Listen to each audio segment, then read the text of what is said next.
Welcome back to Superstition Mountain. Today I want to talk to you about the 3 biggest causes of struggle in golf. Number 1, pivot problems. What I generally see, and the most common error I see with people's pivots, is that they want to shift weight, whether they shift their whole mass or just the lower body. I see a lot of this kind of thing in golf swings. Now, what that creates is a lot of difficulty in face control, because when my pelvis shifts out from under me, that makes this face very difficult to close. So then you see a lot of hand action trying to save it. You also see major problems with low point control. So players who shift their mass a lot have a very difficult time getting the club to bottom out in the right place. So what is the solution? The solution is to learn how to turn the pressure shift into rotation. So when I trigger and begin to shift pressure to the right or to my trail side, I've got to learn how to push my trail hip around the corner out of the way. And I've got to learn how to create a little bit of extension in my upper half to get my upper half recentered, because we don't want to end up over here like this. That leaves me a long ways to go and not enough time to get there. Okay, so we've got to learn how to trigger a little bit, create a pressure shift, and then convert that pressure shift into rotation. And that's critical. And then on the other side, our pressure does the same thing. Our pressure shifts to the lead side, and we've got to learn how to shift that, turn that pressure shift into rotation on the follow through. Because if we just shift, we get stuck and we've got a lot of issues. Now, in the last week, I had a chance to do a series of videos with Brendan from Be Better Golf. And in these videos, you're going to see some really cool information with Dr. Scott Lynn and his swing catalyst. But some of what we found was players that are consistent in the way that they move pressure from side to side. They actually get the same amount of pressure to move on every swing. And that was seen with me versus Brendan. Okay? So it's really important that we learn how to create a trigger, get the right amount of pressure for us, shift it over, and turn it into rotation on both sides. The second cause of struggles in the golf swing are structure problems. And when I say structure, I mean wrist and arm and shoulder structure. So what I see really often from players is way too much folding in the arms.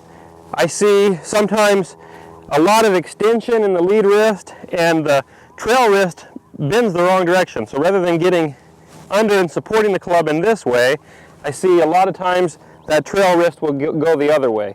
Now, what effect did that have on that club face? Well, it's drastic. When my wrists work in the wrong direction, you can see I can move that face like 90 degrees. Well, 90 degrees is a lot. The ball won't go very straight if we're 90 degrees off. Okay, the next problem I see is way too much folding of the elbows. I see people searching for that, to finish that backswing, make a full turn, and when they do, they let their elbows fold up way more than they should. That also causes real difficulties with club face control. And this game is mainly a club face control game.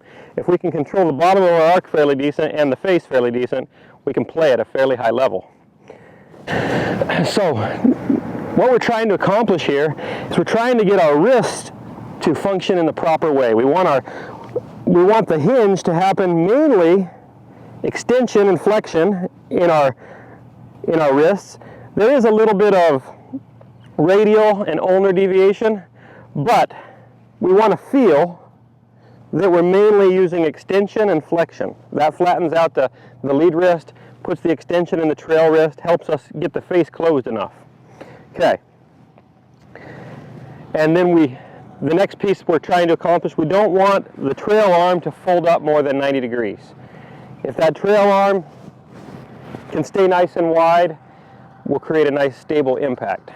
So when we both on the backswing and as we change directions, we want to make sure that we're not losing control of this trail arm, because that's going to really affect our ability to control low point. The third major issue I see with players is improper sequencing.